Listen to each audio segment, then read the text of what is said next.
तो दोस्तों, आपने वो कहावत तो सुनी होगी कि आदमी का भय जो है उसके विवेक पे हमेशा ही काबू कर लेता है। अपने भय के कारण आदमी क्या बोलता है क्या नहीं बोलता ये उसे भी नहीं पता होता। तो आज की ये जो कहावत है, आप समझ ही गए होंगे, आप नहीं समझे होंगे तो मुझे समझाना पड़ेगा कि ये हमारे माननीय मुख्यमंत्री श्री केजरीवाल जी के ऊपर बिल्कुल सही बैठती है, और मैं कहूँगा सटीक बैठती है। क्यों? क्योंकि आपने देखा होगा सबसे पहला तो कि ये ईडी वीडी के नोटिस और जो करप्शन वाले केसेस हैं, मैं उन पर डिस्कस नहीं करना चाहता, बट हाँ, आपने सुना होगा, देखा होगा, सभी को पता ही है क्या चल रहा है क्या नहीं चल रहा।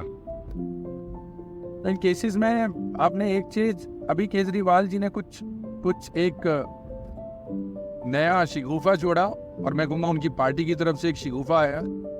हालांकि वो आजकल न्यूज़ से और लाइमलाइट से थोड़ा सा दूर है, सभी को पता है क्यों दूर है।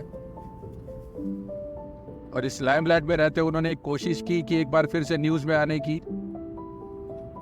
जब आपको पता होगा, जब रामलला की प्राण प्रतिष्ठा के समय अरविंद केजरीवाल जी ने सुंदरकांड का पाठ भी किया।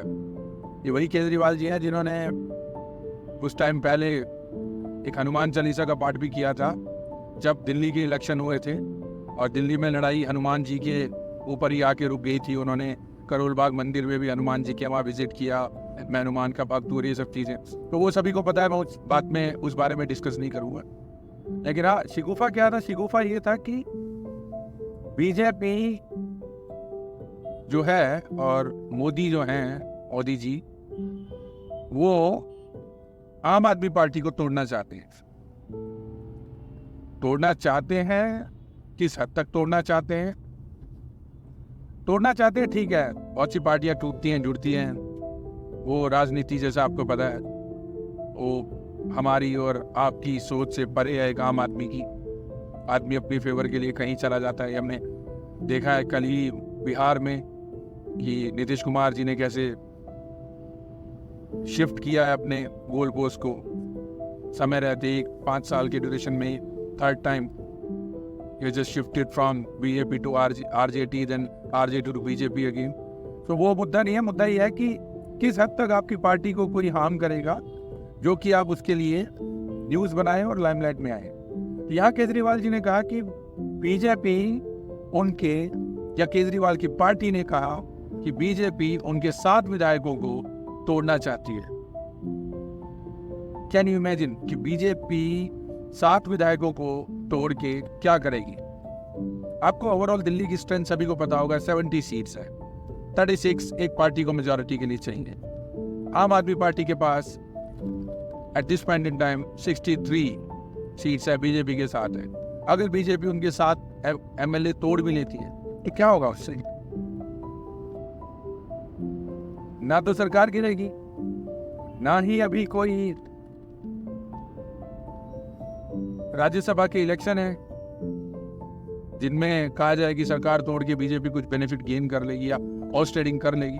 ऐसा भी नहीं है, क्योंकि राज्यसभा के इलेक्शन भी मोर और लेस डिसाइडेड ही है, क्या हो भी चुके हैं। समझो कौन कौन नॉमिनेटेड है और कौन कौन जीतेगा। क्योंकि इसमें जब आप न्यूज में रहने के लिए बात करते हैं कि 7 एमएलए तोड़ देगी, आप ये जो सोचना बहुत जरूरी है कि लोग आपके ऊपर कितना ट्रस्ट करेंगे। पिछले कुछ टाइम में मुझे लगता है कि दिल्ली, भारत की जनता अब समझ चुकी है सब कुछ। इनको दिखता है कि डेवलपमेंट पॉलिटिक्स क्या होती है, टेंट्रम पॉलिटिक्स क्या होती है। ये पॉलिटिक्स जो है मेरे हिसाब से टेंट्रम्स की है। और केजरीवाल जी वो नेता है जो राजनीति को बदलने आए थे, सभी को पता है। केजरीवाल जी राजनीति को बदलने आए थे और आज मुझे लग रहा है खुद ही बदल गए हैं।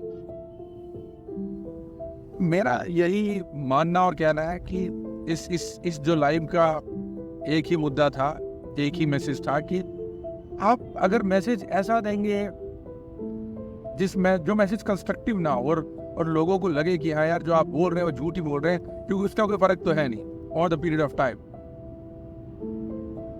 बस यही मेरा एक मैसेज था। कल रात मैंने एक न्यूज़ देखी तो मुझे लगा क्यों ना मैं अपने दोस्तों के साथ राब्ता करूं। दोस्तों, ये राब्ता वीडियो हमने एक चैनल बनाया है जिसमें हम आपसे कुछ पॉलिटिकल चैनल नहीं है, बट हाँ राब्ता करते रहेंगे अलग अलग टॉपिक्स पे। कुछ फॉरेन पॉलिटिक्स, कुछ हमारी फॉरेन इंटरेस्ट हैं, कुछ पॉडकास्ट हैं, कुछ मोटिवेशनल हैं, इंस्पिरेशनल हैं, कुछ बिजनेस टाइप्स ऑफ टॉपिक हैं जो हम इस चैनल पे लाते रहेंगे। आप ही का चैनल है, सब्सक्राइब कीजिए, वीडियो को लाइक कीजिए, आगे शेयर कीजिए, अच्छा लगे तो लाइक कीजिए, और अगर अच्छा लगे तो चैनल को सब्सक्राइब कीजिए। बाकी जय श्री राम आप सभी को। Thank you very much.